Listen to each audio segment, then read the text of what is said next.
menerima. Bingung. Saya suka itu. Apalagi yang lain. Apa yang kalian rasakan? Tidak mengerti. Tidak mengerti. Ya, tidak mengerti. Kalian lebih parah dari anak TK kalau begitu. Anak TK aja mengerti itu. Ada angka, ada huruf. Apalagi? Apa yang kalian rasakan? Nah? Emang kalian nggak baca ya? Oh, ternyata saya ini toh, nggak ngerti ya? Kurang percendir. Oke, baik. Teman-teman, ini adalah contoh rambu menghidup. Dipanggil siapa? Menghidup. Rambu. Ini contoh rambu. Rambu ini harusnya ada umurnya di sini. Teman-teman, tolong dicek. Harusnya di samping nama kalian itu wajib ada nomor tes aplikasinya. Ada nggak yang tidak punya? Nomor tes aplikasinya ada? Yang tidak punya? Hah?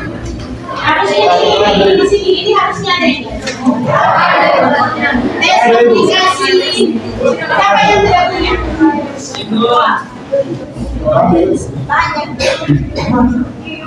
Banyak. Oke, yang tidak punya nanti hasil seperti ini. Ini yang saya bagikan di kalian di awal pertemuan dulu, masih ingat? Di awal pertemuan kedua setelah teman-teman dites, ya kan? Saya sampaikan kombinasi warna kalian. Perhatikan di sini ada kombinasi warna dari mulai 1 sampai 6. Ada ya 1 sampai 6 ya. Variasinya ada 1 sampai 6. 1 sampai 3 itu tidak ekspresif, tidak muncul di dalam diri kalian. Ada tapi tidak muncul. Lalu kemudian 4, 5, 6 itu adalah yang ekspresif, yang muncul atau tampil di dalam diri kalian. Nah, yang netral itu adalah 4 dan 5. Kalau 6 itu berarti teman-teman ada disebut di luar dari mainstreamnya, di luar dari batas normalnya. Misal contohnya kalau kalian si kuning, kalian kan suka punya kekuatan public speaking. Tetapi kalian punya titik kritis kalau kalian 6, nilainya 6, kalian bisa berlebih-lebihan atau bombastis disebut. Berlebih-lebihan atau bombastis. Terus misalnya itu tidak sedih, kalian akan bikin seperti sedih sekali gitu ya. Itu barang yang sudah rusak pun kalian bisa bikin jadi bagus. Nah, itu contohnya gitu ya. Jadi berlebihan. Ada yang punya angka 6? Itu contoh kalau kuning. Ya, kalau si ungu yang 6, dia akan menjadi seorang yang perfeksionis, maunya semua serba sempurna. Ya, ada yang ungu 6? Itu kalian tidak suka kalau semua tidak sesuai aturan. Merasa tidak adil kalau tidak sesuai dengan aturan. Yang sudah berbeda si kuning dengan si ungu, salah satunya si merah juga ya. Nah, oke. Nah, kalau kita lihat di rambut tadi, dia ini di dalam P itu personality. Teman-teman bisa lihat. Tolong jangan coret-coret karena ini di PDF-kan dan dikirim di Google Classroom. Nah, teman-teman PDF-kan dulu buat coret-coret, ya. Nah, P ini adalah personality, C ini adalah apa saya bilang waktu itu yang ingat? Betul, karakter. Ya. Terus kemudian T ini apa? Temperamen. Kalau personality itu adalah yang tampil di depan teman-teman, tampil di depan umum. Siapa sih Ibu Uli itu? Ya Ibu Uli yang kalian lihat yang sehari-hari mengajar di kelas. Tetapi Ibu Uli yang sesungguhnya itu adalah si temperamen. Si temperamen ini 30% genetik diturunkan dari genetika orang tua dan nenek moyang. 70% yang dipengaruhi oleh pola asuh dan juga faktor di lingkungan, situasi kondisi gitu ya. Tetapi personality dan karakter itu murni dibentuk dari situasi, kondisi, barang, orang-orang di sekitar kita seperti itu. Nah, karakter ini teman-teman temukan ketika kalian di bawah tekanan, di bawah masalah, di bawah tuntutan tanggung jawab. Misalnya ungu dituntut harus melakukan ini, nah muncul karakternya di situ. Tapi kalau dia tidak dituntut-tuntut itu dia sebagai personality yang tampil di depan orang lain. Makanya kalian bilang begini, dia itu bermuka dua ya. Di depan orang dia manis sekali, tapi giliran di belakang di rumah dia galak minta ampun. Itu bukan karena dia bermuka dua, memang dia punya personality, dia punya karakter, dan dia punya temperamen. Nah ini itu yang psikologinya. Sudah mengerti sekarang? Jadi jangan bilang dia munafik ya. Di depan orang lain dia manis sekali, di belakang dia galak sekali. Dia bukan munafik, karena memang dia menampilkan dirinya, disebut dengan personality ya. Nah kalau teman-teman memahami prinsip ini, saya yakin kalian susah konflik dengan orang lain.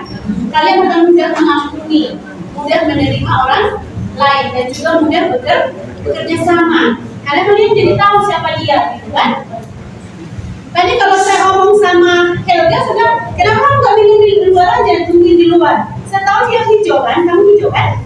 Nah kalau saya ngomong sama si merah, dia bilang, iya saya minum di luar. Dia langsung akan pergi ke luar, gitu kan? Tapi kalau si hijau ya dia tenang aja, dia anggap itu no problem. Males tahu istilahnya, iya kan? Betul nggak? Santai aja gitu. Mereka nggak suka konflik soalnya. Tapi kalau si merah sih tentang orang, iya kan? Jangan coba-coba kasar sama si merah, dia akan lebih kasar. Hukum rimbanya berlaku, mau baik sama saya 1 kali, saya baik sama kamu 10 kali. Tapi kalau itu yang belum kenal Tuhan ya, ya. Kalau yang kenal Tuhan saya kira tidak begitu. Oke, nah lanjut di sini. Ini disebut dengan kombinasi ganda teman-teman. Kalau nggak betul nggak apa-apa. Nah ini rumusnya. Kalau H itu rumusnya A plus C, ya. Jadi saya kasih tunjuk biar teman-teman. Saya.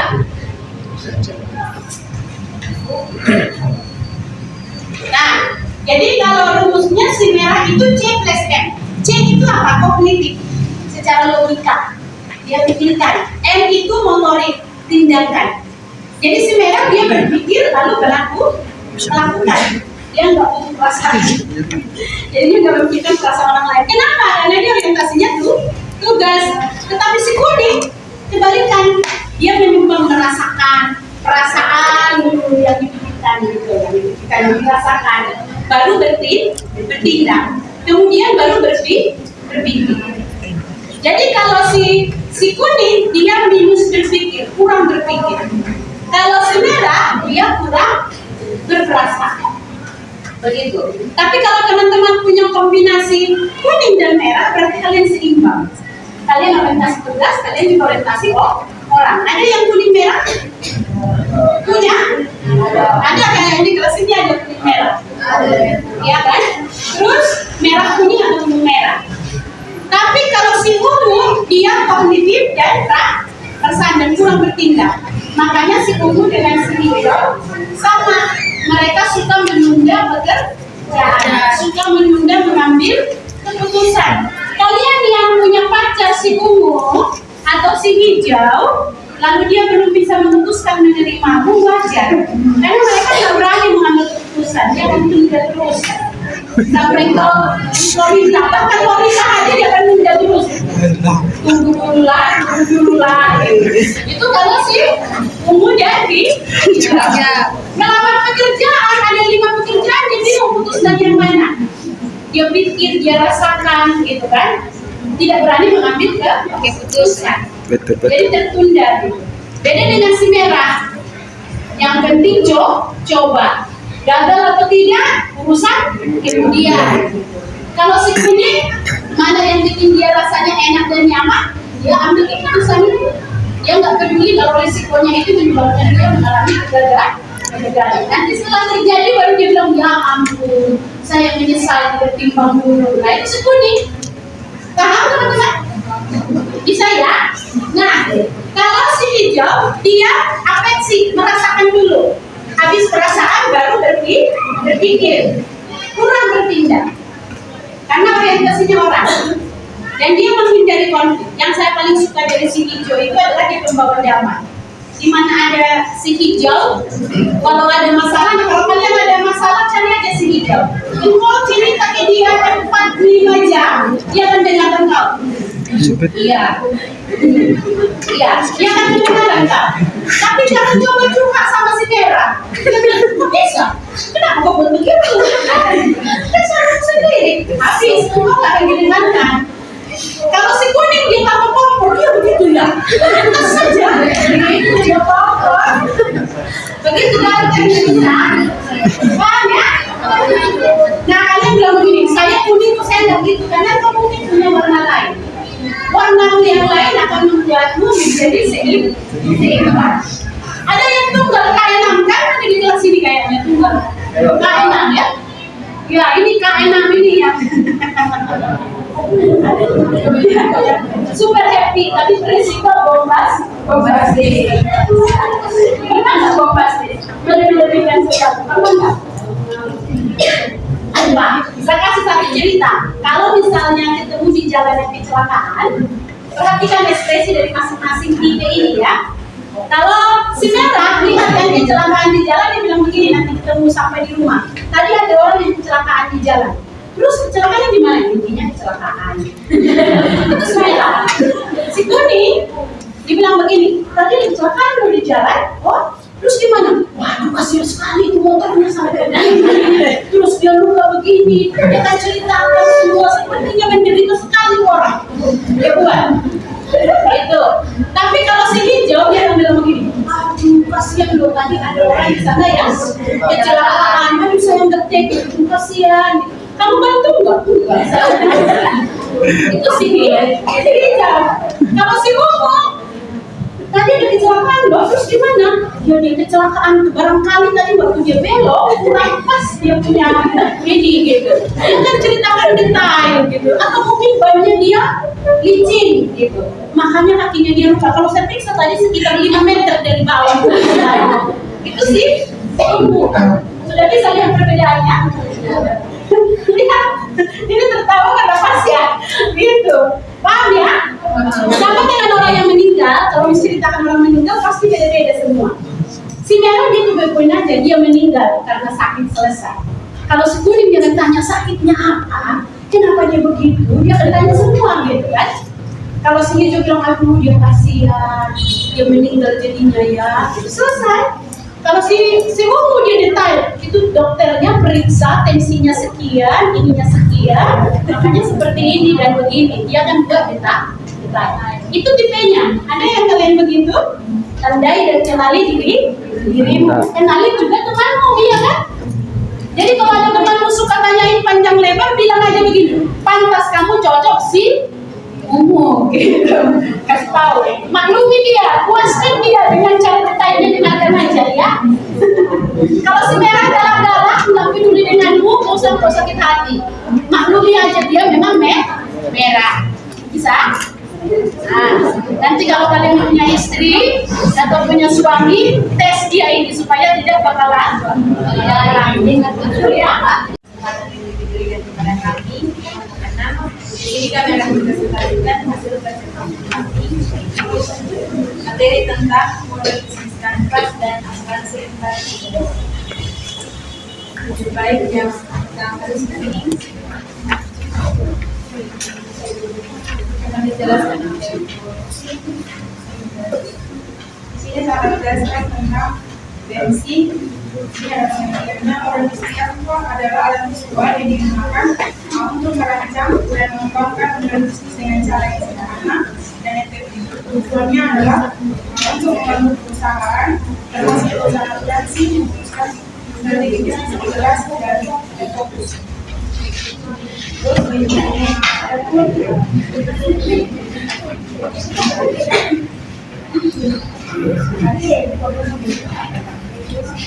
spesialis mengemas atau divisi merupakan strategi manajemen yang disusun untuk menjabarkan ide dan juga konsep sebuah bisnis dalam bentuk visual secara sederhana definisi bisnis.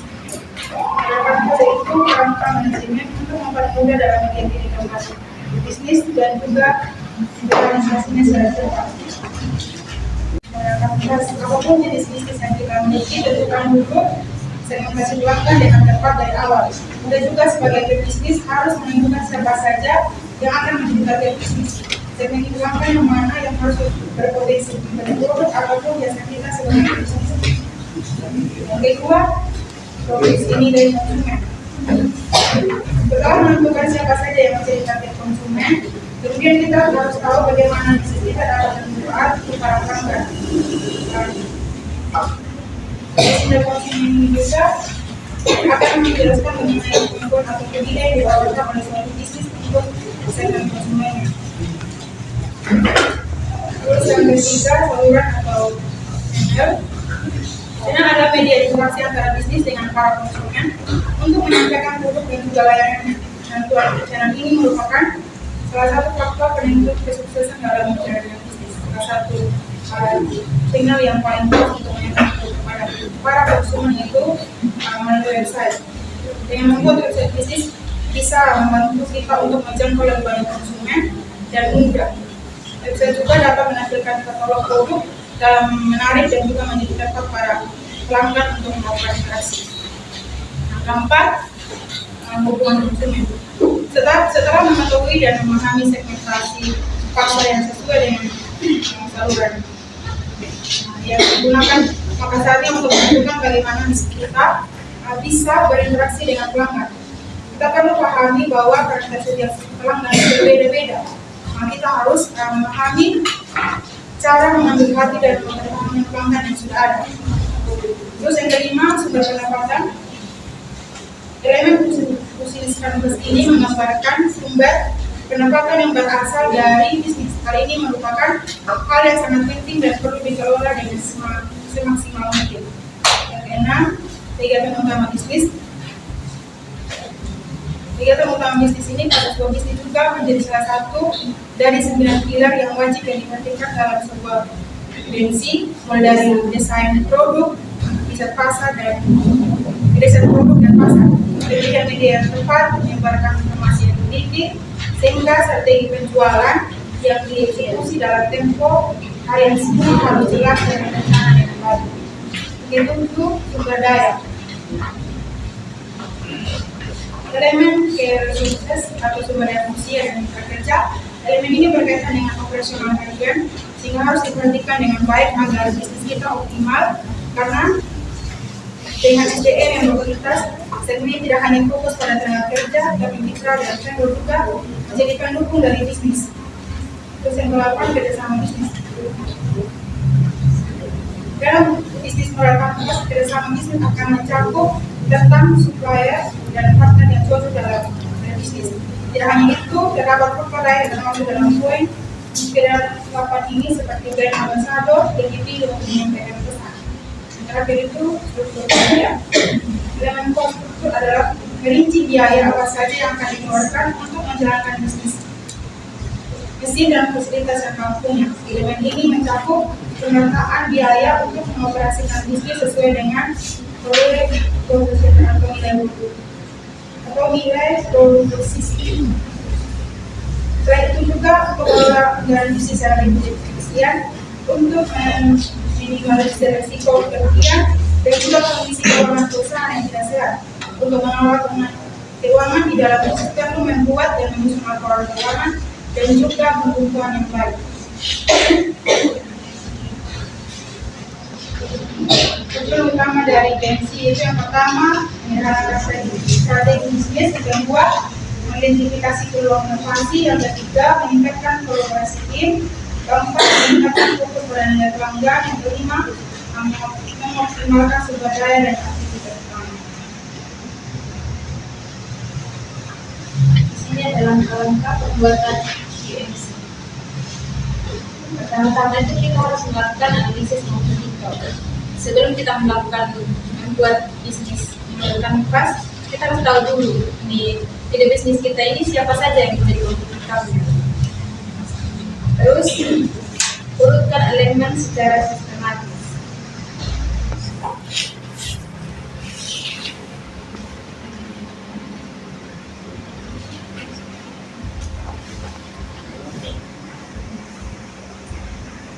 Langkah selanjutnya dalam pembuatan bisnis model kanvas adalah dengan mengurutkan 9 elemen yang telah dijelaskan tadi itu secara sistematis, mulai dari customer segment, disusun dengan channel, lalu menentukan jangka waktu dan seterusnya. Terus ketiga, pastikan semua elemen saling mendukung. Maksudnya adalah hal yang tidak dalam pembuatan model bisnis kanvas adalah dengan memastikan semua elemen tersebut saling mendukung satu sama lain sehingga terciptanya suatu rangkaian proses. Dengan begitu proses pelaksanaannya akan lebih mudah. Teruslah yang keempat, melakukan review. Dalam membuat model bisnis kanvas, melakukan review dan pengecekan ulang mengenai peluang pelaksanaannya ke depan itu menjadi hal yang penting. Jika diperlukan, pebisnis dapat meminta penilaian dari mentor atau orang-orang terpercaya. Terus manfaat dari model bisnis kanvas. Manfaatnya itu mempersingkat penulisan perencanaan bisnis, di mana ketika kita sudah menyusun 9 elemen ini dengan baik, maka kita akan mengetahui peluang atau pesaing kita. Dengan mengetahui hal tersebut, maka kita dapat melakukan perencanaan atau langkah-langkah, kita dapat menyusun langkah-langkah apa kira-kira yang akan kita ambil. Terus yang kedua, meningkatkan fokus perusahaan terhadap poin penting perencanaan bisnis. Yang ketiga, mengurangi resiko kekeliruan dalam eksekusi bisnis.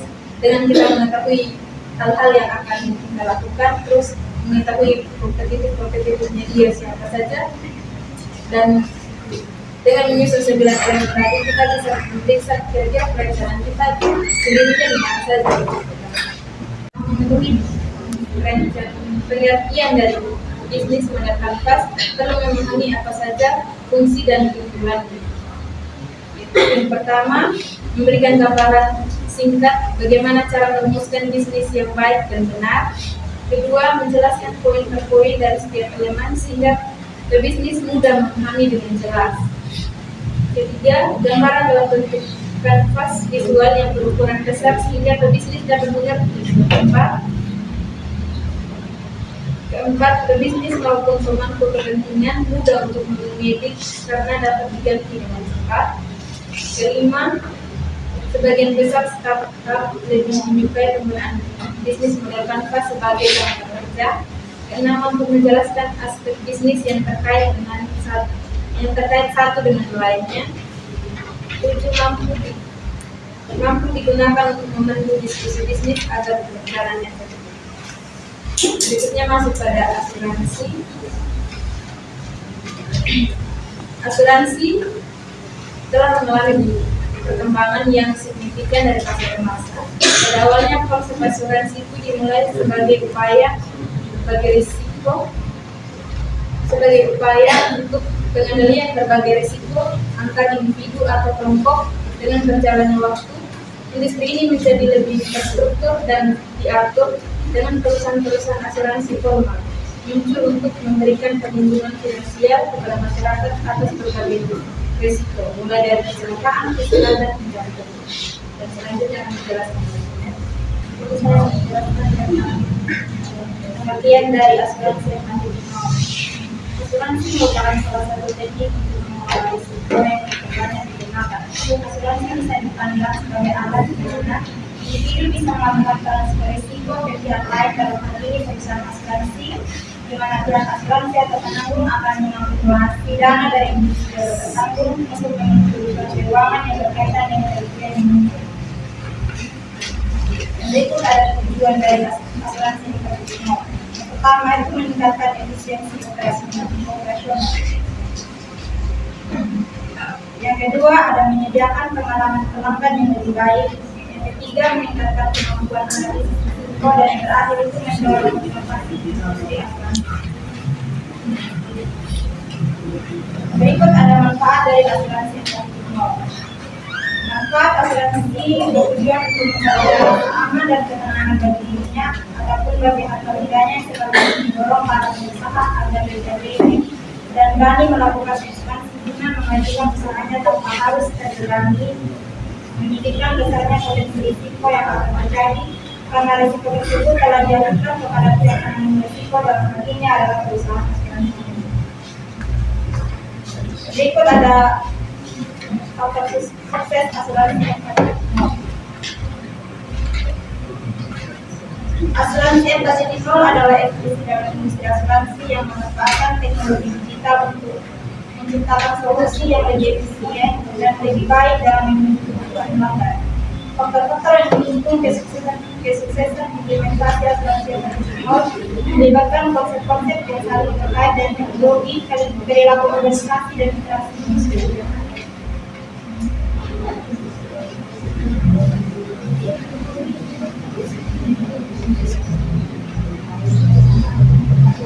Berikut merupakan penjelasan mengenai faktor sukses ini.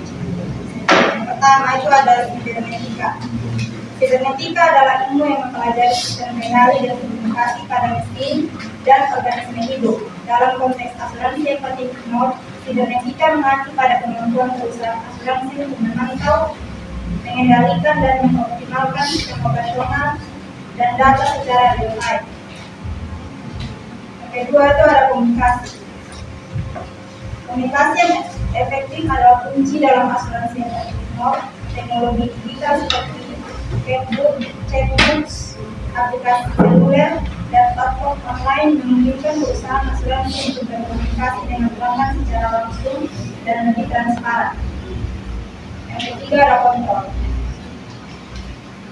Kontrol dalam asuransi empati Nol berhubungan dengan kemampuan untuk mengelola dan memantau proses bisnis secara otomatis dan efisien. Dengan menggunakan AI, engineering, dan blockchain, perusahaan asuransi dapat mengontrol berbagai aspek operasional, mulai dari risiko, klaim hingga manajemen data pelanggan. Yang berikut ada kolaborasi. Kolaborasi adalah elemen penting dalam implementasi asuransi empati Nol. Industri asuransi bisnis melibatkan kemitraan strategi dengan berbagai pihak, baik itu perusahaan teknologi, penyedia data maupun pihak ketiga lainnya. Kolaborasi ini memungkinkan perusahaan asuransi untuk mengakses teknologi baru, berbagai data yang diakurat dan menciptakan solusi yang lebih tepat untuk pengguna.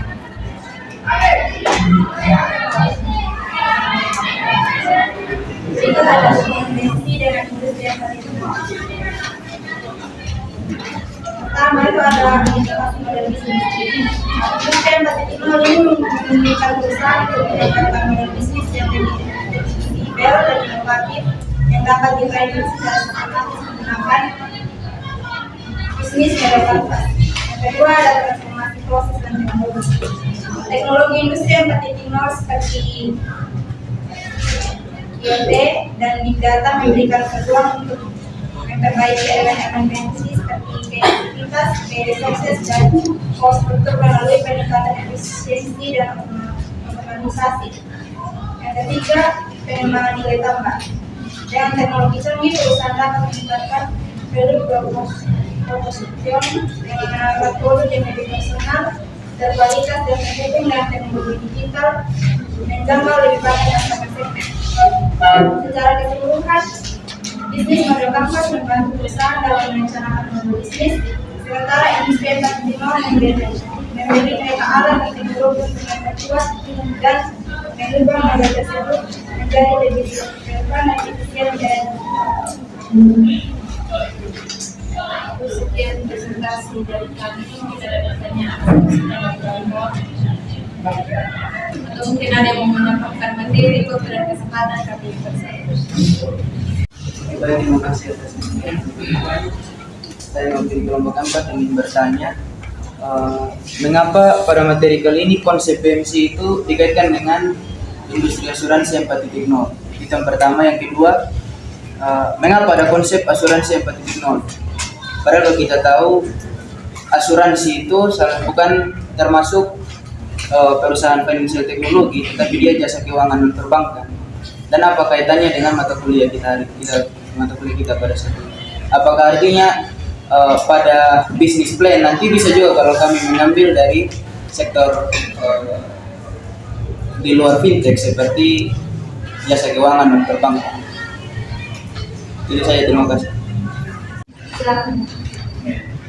Terima kasih dari materinya kami sudah bisa baca dan dengarkan tentang BMC dan asuransi, di mana BMC adalah sebuah alat visual yang digunakan untuk merancang, menganalisis, dan memahami model bisnis.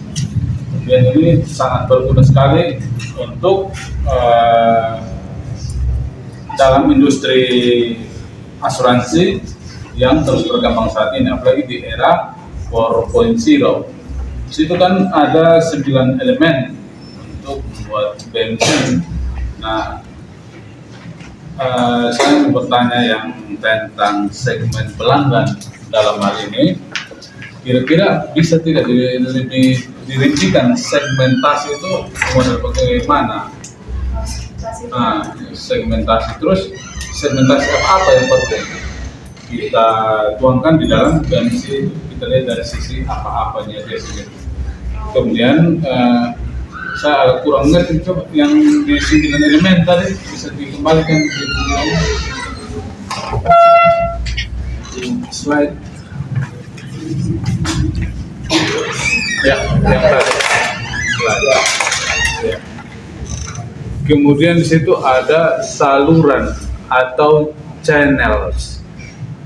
Ini masih bertanya-tanya. Kira-kira saluran yang dimaksud sini ini apa nih, channelnya dia ini? Saluran apa maksudnya? Kan ada banyak saluran ini. Kemudian di langkah, bisa berhalaman saya belajar lagi. Di langkah-langkah,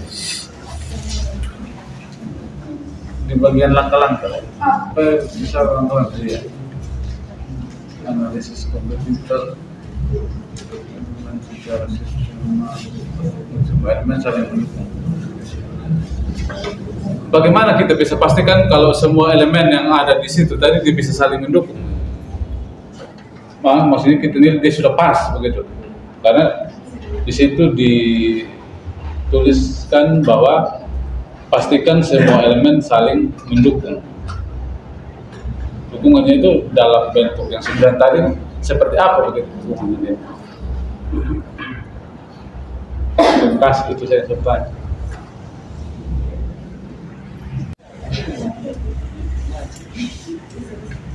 Bisa, you can do it. Mungkin ada lagi, kami tampung dulu pertanyaan. Mungkin ada lagi.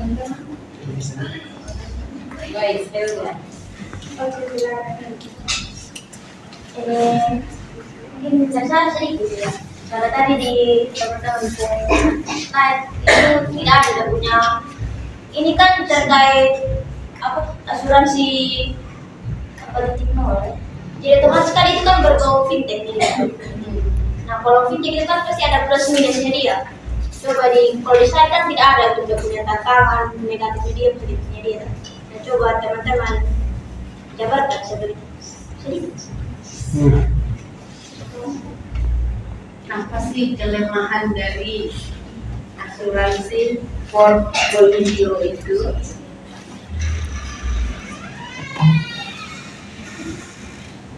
Ada nggak kelemahannya?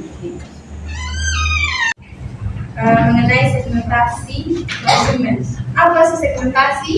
Nah, segmentasi itu adalah siapa saja pelanggan yang akan kita targetkan dari bisnis kita ini yang kita sudah buat idenya, terus siapa yang akan menjadi sasarannya kita.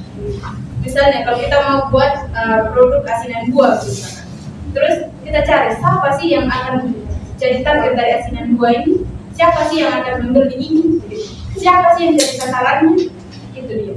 Kalau segmentasi kita bagi, misalnya kalau sasarannya itu dari asinan buah ya, kita pasti tidak sasar yang orang tua yang di atas 60-an gitu, karena takutnya asam urat gitu. Terus kita bisa sasar mereka, bisa sasar konsumen yang ini umurnya dari anak-anak sampai dewasa atau remaja gitu. Terus apa lagi pertanyaan ini? Segmentasi tadi yang tadi saluran. Nah, saluran ini adalah tempat kita memasarkan produk. Kira-kira kita mau promosi di produk di mana sudah? Seperti penggunaan media sosial itu bisa menjadi salah satu channel untuk kita jadikan sebagai saluran untuk promosi dari produk yang akan menjadi ide bisnis kita nanti, atau mungkin jasa yang akan jadi ide bisnis kita. Terus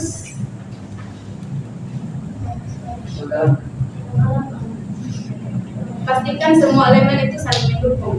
Maksudnya adalah ketika kita menentukan segmen media, kita menentukan kegiatan utamanya kita, terus kita tentukan bahan-bahan baku media gitu kan. Nah, jadi di sini kalau kita tidak punya bahan baku, berarti kita tidak bisa memasarkan produk ini.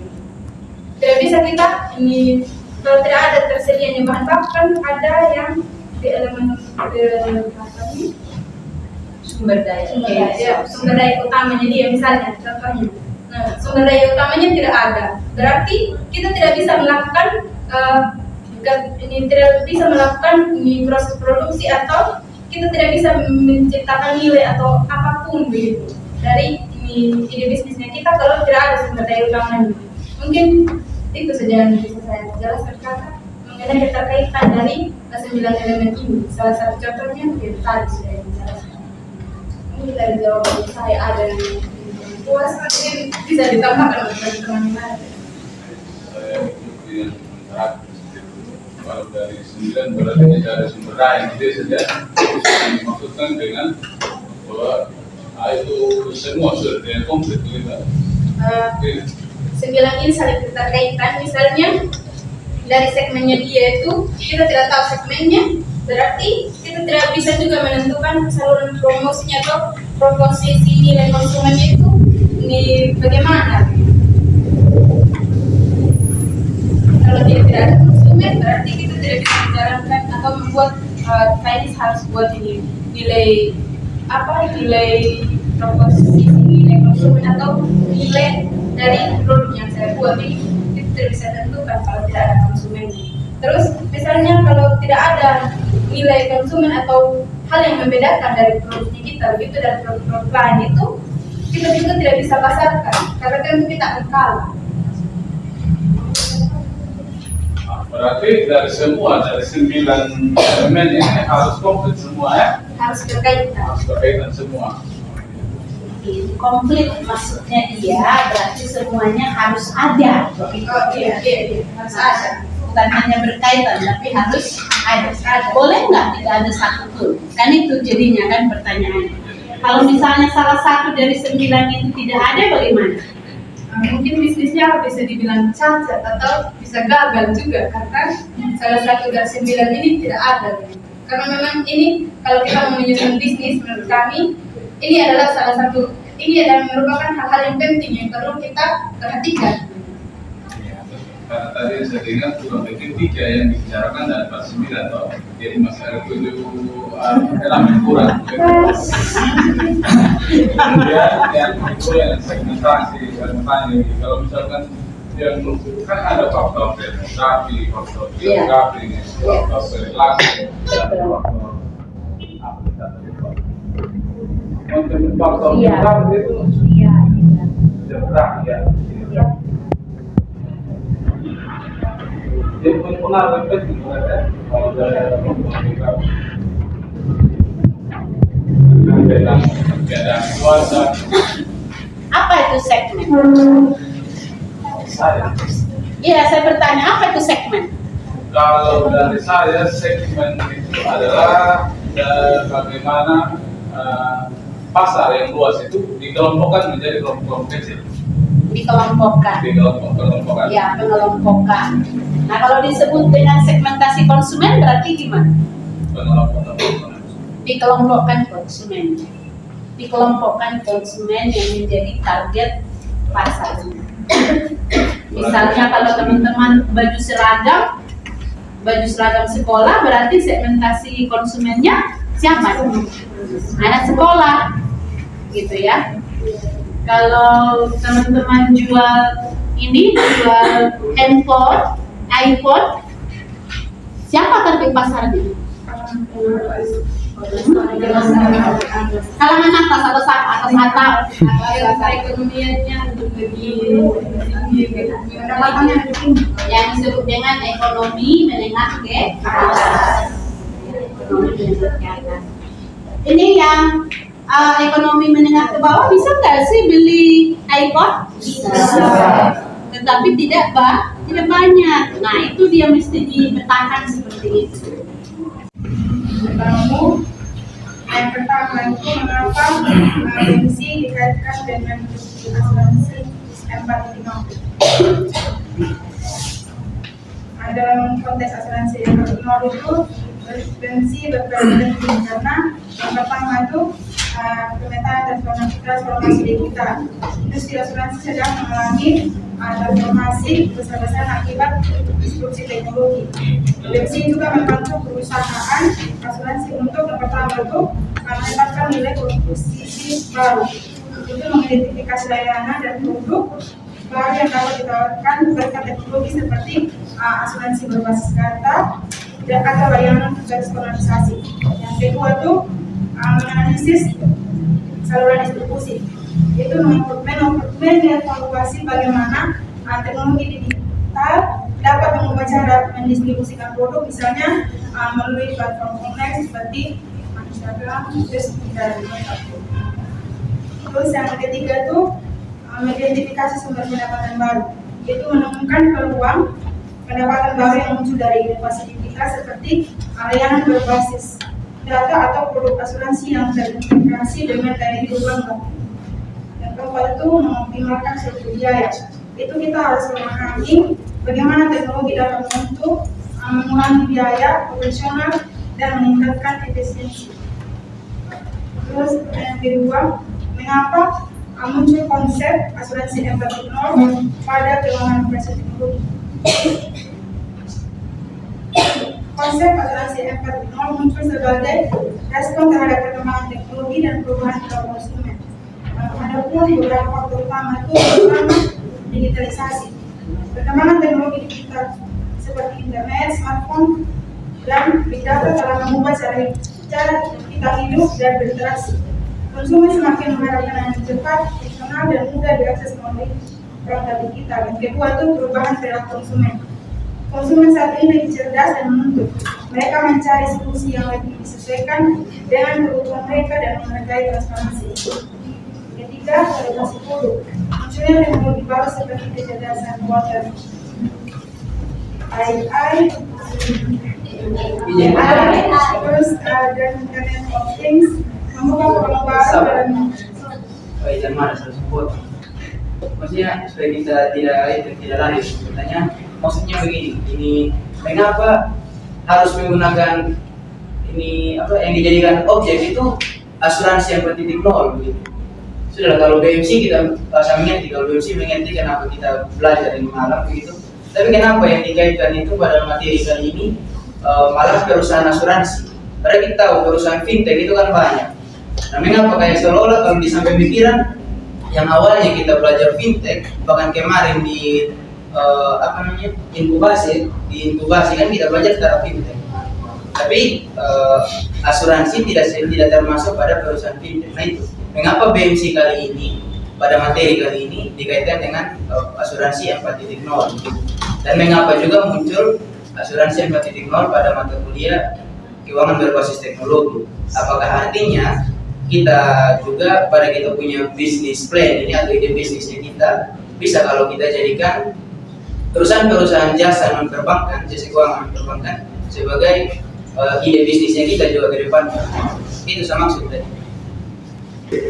Jawaban dari kakak kamu, dia itu kalau bisnis model korporasi itu dia berkaitan dengan asuransi, itu bukan tentang asuransi jiwa atau asuransi kesehatan gitu. Dia tapi berkaitan dengan kayak cyber insuransi itu untuk memberikan pertolongan pada organisasi atau untuk menjaga privasi dari perusahaan untuk ya gimana? Maksudnya menjaga privasi konsumen begitu kakak. Ya salah satunya seperti kayak data-data kita tidak gampang diketahui atau dicuri data-data kita. Maksudnya data pribadinya kita tidak gampang orang ketahui.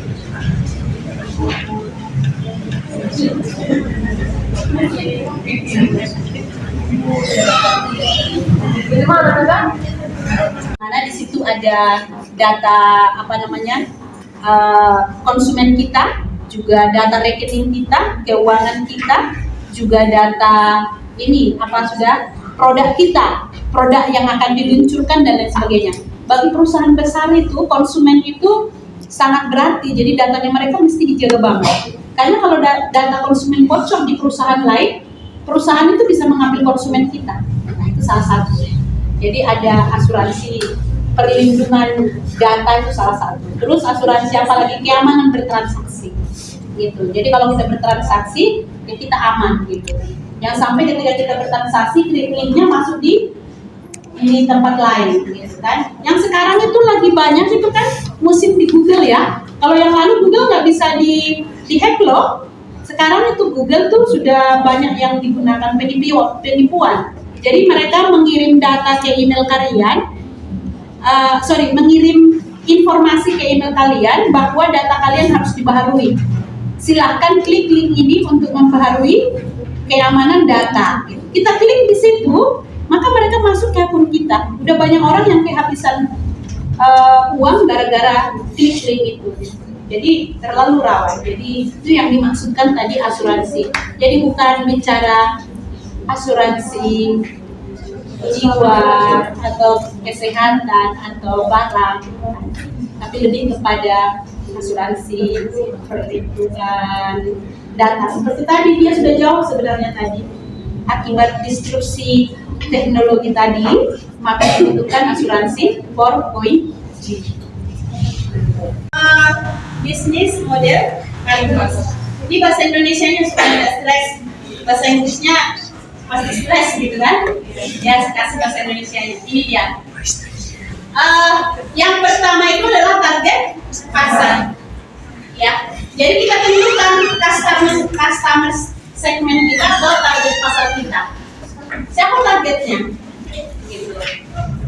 Tapi garis bawahi ketika disebut di sini segmennya, sebenarnya kita udah punya idenya duluan. Jadi sudah ada apa? Ide bisnisnya sudah ada. Makanya saya minta teman-teman bawa malam ini ide bisnisnya kan. Nah, karena kita sudah punya ide bisnis, maka langkah berikut yang sekarang kita lakukan apa? Segmen apa tadi? Segmentasi konsumen. Itu poin pertama.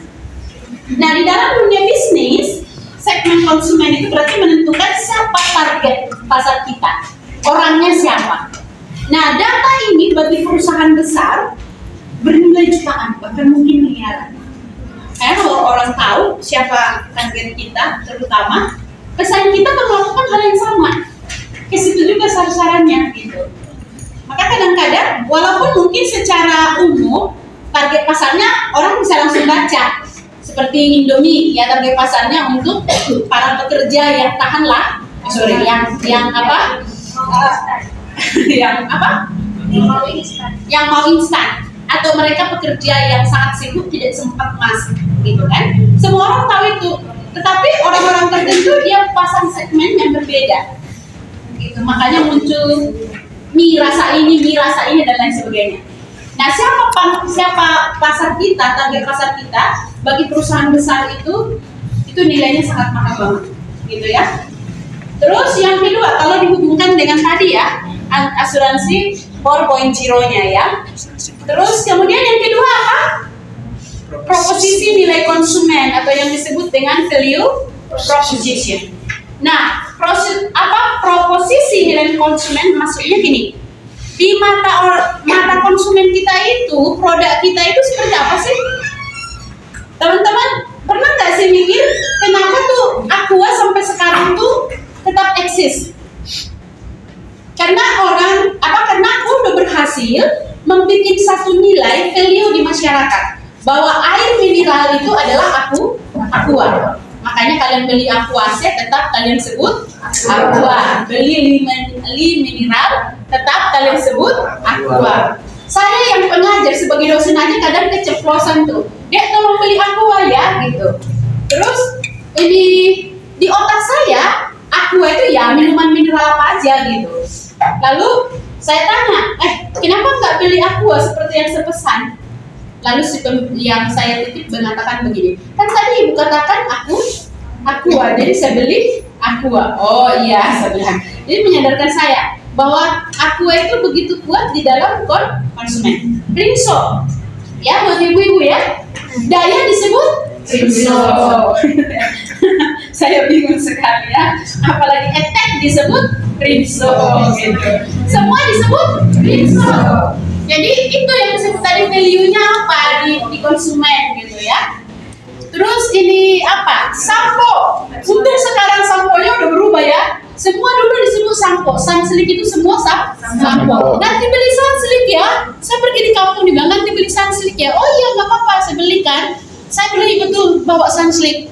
Enggak, maksudnya bukan Sunsilk yang ini. Itu loh yang Sunsilk yang ada tulisan apa? Ini gambar begini-begini. Ya ampun, itu namanya bukan Sunsilk, itu Head and Shoulders gitu. Jadi jauh banget kan Sunsilk ke Head and Shoulder. Kenapa? Karena Sunsilk berhasil membuat di benak Ini teman-teman meringkas ya, itu resume ya. Terus mengintegrasikan hasil penelitian ke dalam materi penelitian yang di sini saya langsung hubungkan dengan ide bisnis kalian. Kan kalian sudah survei bisnisnya kan? Itu maksudnya ya. Terus ini membuat sebuah video terkait dengan industri 4.0. Nah, videonya ini adalah bagaimana kalian proses pembuatan apa? Ide bisnisnya ke semua di situ satu kali. Jadi kalian tidak usah buat lagi video lain. Menghemat karena kalian sedang magang. Terus kemudian menyusun model bisnis kanvas 9 komponen.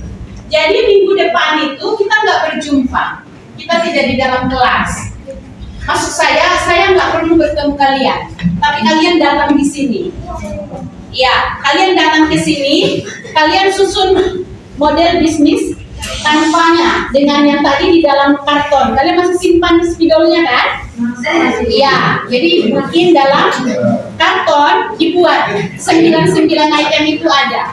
Gunakan bahasa Indonesia nggak apa-apa, nggak harus bahasa Inggris. Historius. Manis memang kita seukur.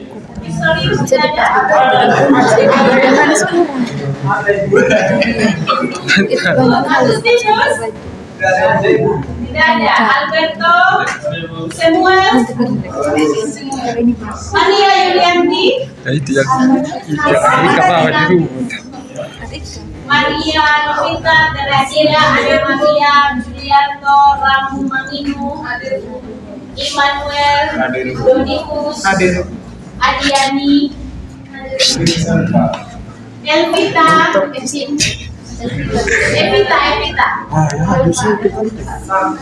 Padida Mere juga. Ini datang ini tadi Padida Mere kan? Tapi tidak datang sekarang. Sampai apa baru sampai jam 2 siang doang. Ada binti loh.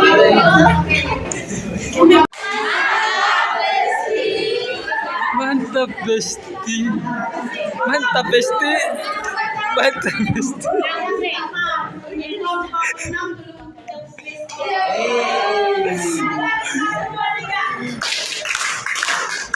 Mantap besti.